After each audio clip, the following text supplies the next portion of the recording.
amigas y amigos, les saludamos Héctor Murcia y Vittorio Baste, una vez más en Pulso Panamericano, gracias a Voz de la Diáspora y también el agradecimiento a la Asociación de Salvadoreños en Cataluña, que nos han brindado amablemente su espacio, gracias al Ayuntamiento también del Prat de Llobregat. Hoy vamos a tocar un tema muy interesante porque la tecnología ha venido, si no es que ya estaba en nuestras vidas, pues ahora ha venido para quedarse a raíz de la pandemia que hemos sufrido, y pues ahora la tecnología ha brindado la oportunidad del teletrabajo y de otras formas nuevas, podríamos decir, de trabajar. Vittorio, ¿nos presentas a nuestro invitado?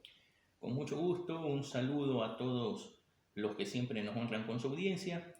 Héctor, un saludo. Javier, un abrazo a la distancia. El invitado de hoy se llama Javier Paredes Narváez. Él es un tecnólogo y analista en sistemas de origen peruano que ha estado en varios lugares de América Latina. Es un consultor y un analista también informático para empresas privadas y públicas. Ha sido docente durante 10 años, tiene una trayectoria docente y hoy va a compartir con los amigos de Voz de la Diáspora y con nuestro espacio Pulso Panamericano sus opiniones respecto a un tema bastante interesante que ya había mencionado Héctor. Hablamos nosotros del impacto económico, del impacto político y por supuesto del impacto sanitario en este año, en este último año que nos ha tocado vivir. Dominio mundial, la pandemia. Pero no se habla de un impacto bastante intenso, Héctor y Javier. Y me refiero al impacto educativo. La pandemia llegó posiblemente a mediados del año, como habíamos hablado en programas anteriores, en Estados Unidos tentativamente estará aparentemente controlado, en Europa y muy próximamente en América Latina. Javier, un saludo, bienvenido y empezaremos la conversación con la crisis educativa que va a dejar la pandemia. Muchas gracias, Vito, por la presentación. Héctor, muchísimas gracias por permitir compartir las opiniones y ver un poco cómo está la situación para también comenzar a prever cómo sería tomar decisiones a partir de la situación que está presentándose. Bueno, definitivamente es una gran sorpresa que nos ha tomado la pandemia, nos ha eh, sorprendido y despertado de repente de un letargo bastante largo acerca de cómo hemos venido trabajando y también acerca de la tecnología, cómo ha estado presente y creciendo y desarrollándose y casi de manera, ¿cómo se podría decir? De una manera callada, de tal manera que debido a la pandemia nos hemos visto de alguna forma en la obligación de poder despertar y darnos cuenta de que en realidad estamos bastante inmersos en un ambiente tecnológico y que ahora por esta situación pues estamos utilizando de alguna u otra manera y que nos hemos dado cuenta que definitivamente tenemos mucho por aprender y por aprovechar.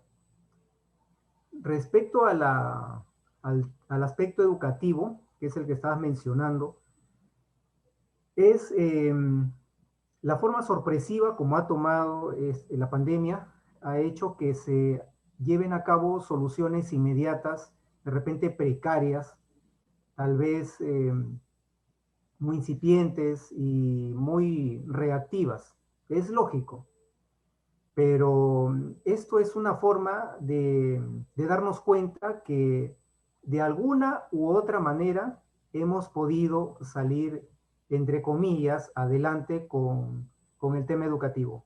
Obviamente no se esperaba que todo resulte al 100% óptimo, pero al menos se han llevado a cabo las clases. O sea, quizá no esté muy bien dicho de esa manera, pero se han llevado a cabo las clases, se ha buscado soluciones inmediatas, repito, no necesariamente las más óptimas, pero al menos se ha hecho la continuidad de la educación. Obviamente esto es un primer paso. es como cuando nosotros tenemos muchas ganas, voy a poner un ejemplo paralelo, como cuando nosotros vamos a un club y vemos una piscina y tenemos muchas ganas de meternos al agua. Realmente nunca antes lo hemos hecho, pero el ambiente está tan bonito que queremos hacerlo. Pero cuando de pronto llegamos, ni siquiera nos preparamos, nadie nos dio instrucciones, no sabemos qué tan hondo está, ni cómo es la piscina, ni siquiera cómo es la experiencia completa de nadar, ni siquiera flotar. Y de pronto alguien viene y nos empuja. No, eso es lo que nos ha sucedido a todos, y sobre todo en el aspecto educativo es así. Ya estábamos inmersos allí, había que continuar las clases, y de alguna u otra manera hemos tenido que aprender a utilizar las herramientas que teníamos a la mano. Hay algunos que han tenido quizá la facilidad de poder llevar a cabo procesos más digitales, pero en otros lugares donde han estado con menos capacidad de infraestructura, alcance, cobertura, y también con dispositivos, falta de dispositivos, quizá no ha sido tan bueno, por decirlo así. Pero definitivamente todos ya hemos tenido que estar inmersos en ese asunto, y la educación ha continuado, y obviamente como primer paso es la forma reactiva como han ocurrido las cosas. Pero de todas maneras tenemos que darnos cuenta y saber que que es un proceso, que el retorno a clases presenciales no va a ser de una manera eh, muy, muy radicalmente, como que si ya no existiera pandemia, como que si ya todo estuviese resuelto. No, estamos en un proceso en el cual tenemos que, me imagino, ir probando entre una educación híbrida, es decir, entre lo presencial y virtual. Entonces, los centros educativos van a tener que ir evaluando en qué momento ir presencialmente, o qué tareas o qué actividades van a ser necesarias, o mantener la continuidad de forma digital. Pero de todas maneras comprender que es un proceso, y que al darnos cuenta que estamos pudiendo salir adelante de alguna manera en la parte digital, pues entonces a futuro es muy probable que, bueno, no es que sea tan probable, sino más bien, un poco adelantando el tema, es preparándonos para el futuro digital que nos espera. Entonces, esos son algunos primeros alcances que podría darte. Eh, Mucho se ha hablado de la brecha digital que ha quedado en evidencia, ¿no? En cuanto a que hay una parte de la población que no tiene acceso a la tecnología. En el caso de Perú, ¿cómo está esta situación? ¿Qué tan notorio ha sido y qué falta por hacer? Bien, Perú, aquí en nuestro país es bastante centralizado. Lima, que es la provincia, el departamento que concentra la mayor cantidad de actividades, que también concentra todos los trámites, que concentra también la mayor parte de infraestructura, tecnología, deja deja con muchísima ventaja el resto el resto de provincias, el resto de regiones, ubicaciones. De hecho, que para nosotros este va a ser un proceso bastante duro, pero va a tener que emplearse estrategias en las cuales, en los lugares menos adaptados, o lugares que no cuenten con infraestructura, si es que, bueno, ya estamos cerca a un nuevo gobierno, así que si el nuevo gobierno contempla llevar a cabo un plan donde la infraestructura llegue a los máximos lugares posibles, incluyendo las zonas rurales, las zonas con más desventaja, pues entonces estamos hablando ya de un gran cambio. Pero mientras tanto, va a tener, creo yo, que emplear estrategias en las cuales se va a tener que llegar allá, brindar algún tipo de asistencia para el proceso de cambio, asistencia personal directamente, eh, a través de repente con agentes educativos que vayan a los lugares, que brinden la asesoría respectiva para que los colegios, los centros educativos, los alumnos, los profesores y también los padres de familia, pues entren en la comprensión de tener que llevar a cabo eh, la educación digital. Entonces, en otras palabras, ¿va a haber una desigualdad? Definitivamente que sí. Hay algunos que van a ser de esa forma, de forma asistencial, y en los lugares, en las ciudades donde sí hay mayor cobertura, infraestructura, mayor capacidad adquisitiva de repente de adquirir dispositivos, entonces allí se van a implantar estrategias mucho más digitales. Entonces, como vuelvo a repetir, estamos cerca de un nuevo gobierno. Entonces, sería ideal, sería muy beneficioso si es que dentro de ese plan están incluyendo estrategias para llegar con mayor infraestructura, lograr el alcance, la cobertura del Internet, de, la, de, las, de los sistemas de redes para poder lograr disminuir esa gran diferencia. Hasta el momento, lo que yo he revisado, de lo que hablan los planes de gobierno de los candidatos, de los partidos, realmente no están profundizando mayor el tema, pero se muestran con interés y a grandes comentarios hablan de una inversión, pero no se especifica mayor detalle, por lo cual no queda más que esperar a ver cómo disminuimos esa brecha y comenzamos a fortalecer a los lugares más alejados.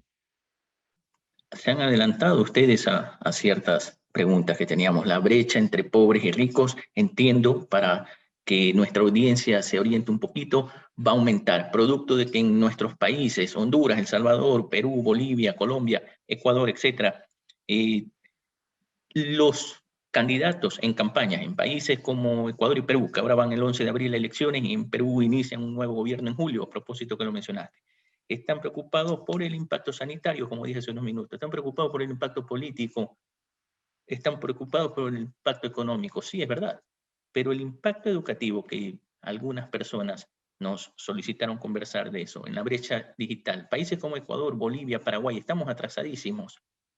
Las universidades en un ranking internacional del 2021, entre las 200 mejores universidades del mundo no hay una universidad latinoamericana. La Universidad de Sao Paulo es la primera latinoamericana ubicada en el puesto número 240. No se digan los colegios donde el Ministerio de Educación y el Ministerio de Salud, en mi país natal, por ejemplo, todavía están pensando y arrojando la monedita al aire de cómo va a iniciar las clases los niños de primaria o de secundaria, si se les da una computadora o una laptop, perfecto, pero por otro lado, te cobran impuestos especiales en Ecuador por el uso de Internet, cuando en países del primer mundo es gratuito. Javier, desde tu experiencia, hemos perdido un año académico en toda América Latina. ¿Perderemos el año 2021-2022 también al paso que vamos política y educativamente? Pues así a este paso, definitivamente que sí. Va a ser bastante similar porque tenemos ese aspecto que mencionas. Los líderes de cada país no están tomando la seriedad del caso, no están actualizados con esta transformación digital que estamos en un proceso de cambio mundial. Entonces, si no somos ellos, los grandes líderes, los que toman las decisiones gubernamentales, si no son más conscientes de lo que importa esta transformación digital, que va más allá solamente de brindar dispositivos, que va inclusive más allá de estar evitándoles cobrar impuestos. Entonces, mientras no haya ese cambio, no haya ese proceso de cambio, si es que no hay el enfoque, la mira adecuada, definitivamente vamos a continuar. Y creo yo que todavía vamos a continuar porque si estamos viendo las noticias, cada vez aparecen más casos de corrupción, entre otras acciones que en verdad, en vez de brindar en vez que las noticias brinden alguna esperanza, en realidad nos están brindando mucho caos, muchas preocupaciones, mucho estrés, Comentario muchas acerca de angustias por el futuro. Pero a este paso, volviendo a tu pregunta, definitivamente todavía vamos a mantener el 2021 aproximadamente similar como estamos llevando de 2020. El 2022 probablemente ya se estén tomando acciones que vayan un poquito más allá. Pero esta transformación educativa tiene que ir, repito, más allá de solamente brindar dispositivos. Tiene que incluirse estrategias digitales de educativas que estén orientados también a un cambio en la metodología de enseñanza y también en la metodología de aprendizaje por parte de los alumnos, así como también en la metodología de asistencia por parte de las personas, si estamos hablando de alumnos pequeños, por parte de las personas que están en casa, que les rodean padres, tíos o tutores. Entonces es un proceso no tan sencillo, pero se tiene que incluir dentro de las estrategias de cambio. Se va a mantener, repito, todavía tenemos un duro trabajo por hacer, pero, pero estoy seguro que con las experiencias que vamos a vivir este 2021, pienso que ya para el 2022 se van a estar tomando acciones bastante interesantes. Bueno, ha mencionado algo muy importante, ¿no? Que habrá que esperar el panorama de cómo se da de aquí este 2021 y 2022. Tengo entendido que ahora en marzo, ¿no? Inician las clases presenciales en Perú.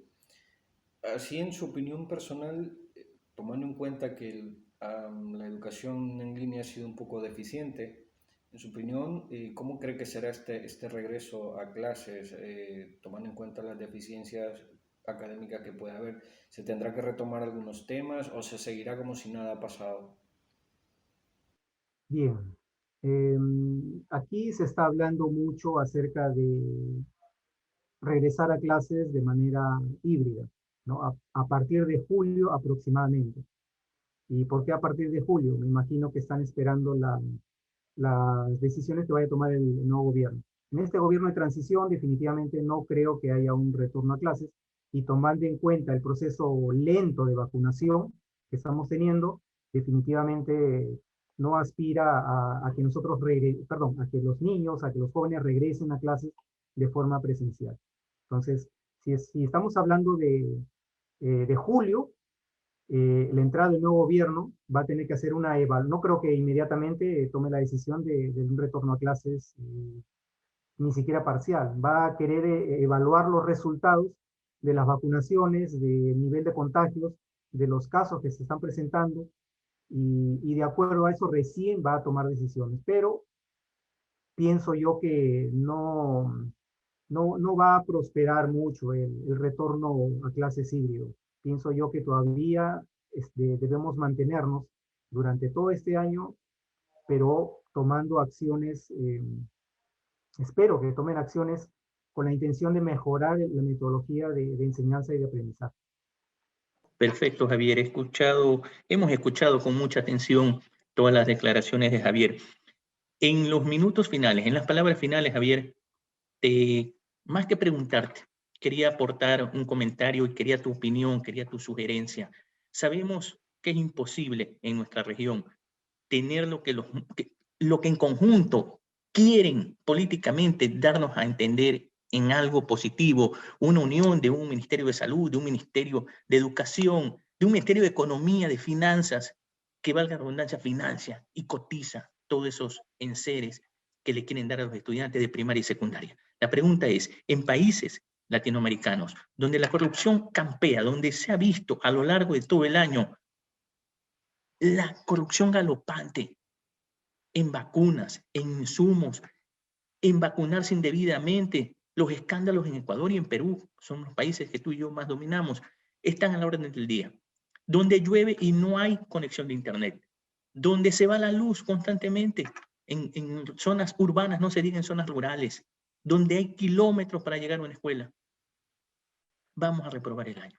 Ahora, los trabajos. que se van a mantener, los trabajos que se pueden crear y los trabajos que posiblemente desaparezcan. Tú decías algo de la educación virtual, ni siquiera la tenemos virtual, amigos.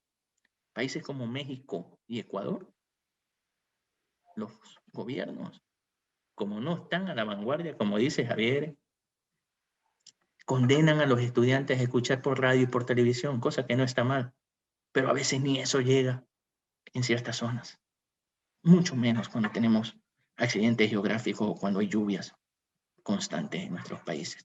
Estamos muy, muy atrasados.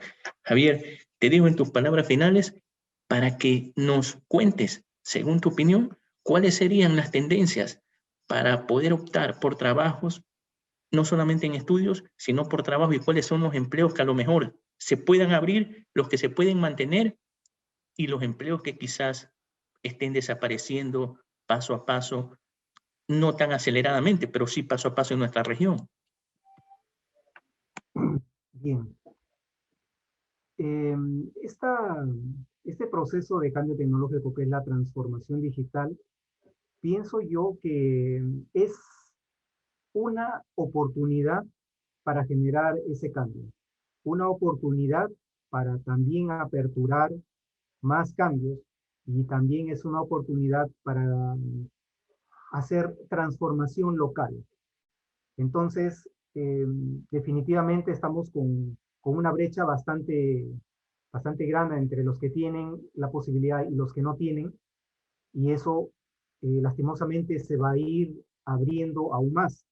La brecha se va a ir incrementando exponencialmente, pero la transformación digital en cada país, si bien es cierto, todo el país no está con muchas ventajas, tiene muchas desventajas, pero en las ciudades más importantes, en los centros, en los sitios donde realmente concentran la capacidad, yo pienso que lo que se debe comenzar a hacer es utilizar la tecnología para comenzar a generar oportunidades.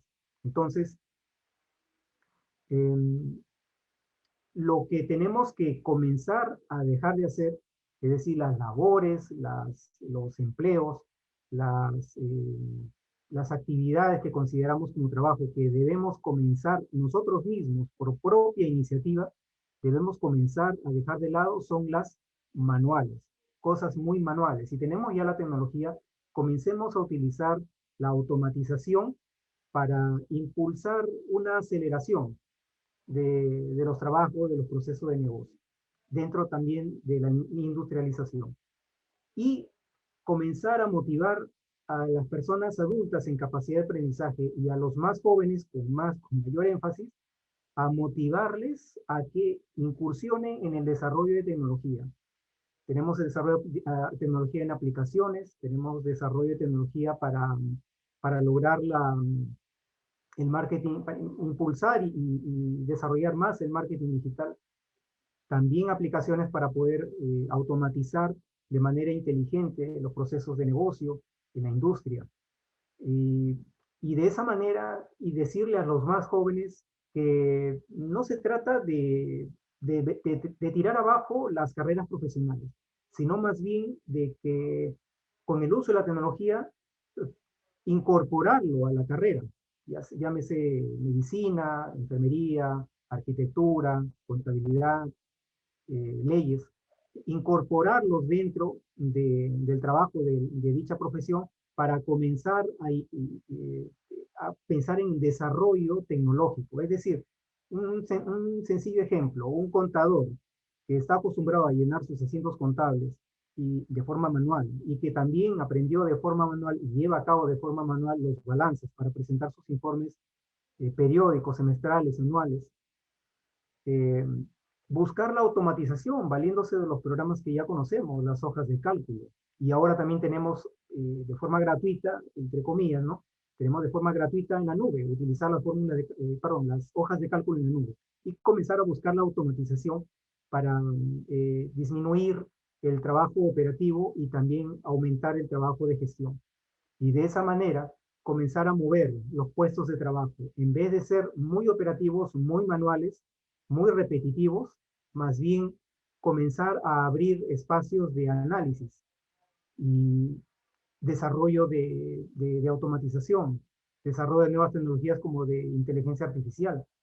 Y de esa manera optimizar el trabajo y abrir, repito, abrir esos espacios para motivar a que las personas comiencen a migrar, un proceso de migración, utilizando la tecnología y cambiando los procesos de trabajo, hacer una migración, de tal manera que nosotros mismos, en nuestra propia región, nuestros propios países, que aparentemente estamos en desventaja, utilizar la tecnología para impulsar el desarrollo interno. Que eso es lo que realmente deberíamos comenzar a pensar, eso es lo que deberíamos comenzar a hacer con la ayuda de nuestros líderes de cada país, con el apoyo de ellos, que no es necesario que nos regalen cosas, sino más bien que nos disminuyan los obstáculos y nos disminuya la burocracia también de poder llevar a cabo los proyectos. Yo pienso que de esa manera comenzamos internamente en nuestros países a comenzar a desarrollar tecnología, espacios de aprendizaje, oportunidades de desarrollo, de empleo y de nuevas habilidades, nuevas capacidades y hacer esa transformación digital más en favor de nosotros para evitar que esa brecha, que de todas maneras va a ir creciendo, o se mantenga o vaya disminuyendo con el tiempo. Entonces, como decías tú, nuestros países, los más cercanos, Ecuador, Perú, que están presentando diferentes temas de corrupción política, y la verdad es que es bastante penoso. Sin embargo, no debe ser un distractor. No debemos únicamente enfocarnos en ello, sino darnos cuenta que la tecnología se está desarrollando y puede ser una herramienta muy valiosa para poder impulsarnos. Entonces, los trabajos que van a tener que comenzar que van a ir de todas maneras desapareciendo, y los que de repente por propia iniciativa también tenemos que ir desapareciendo, son los manuales.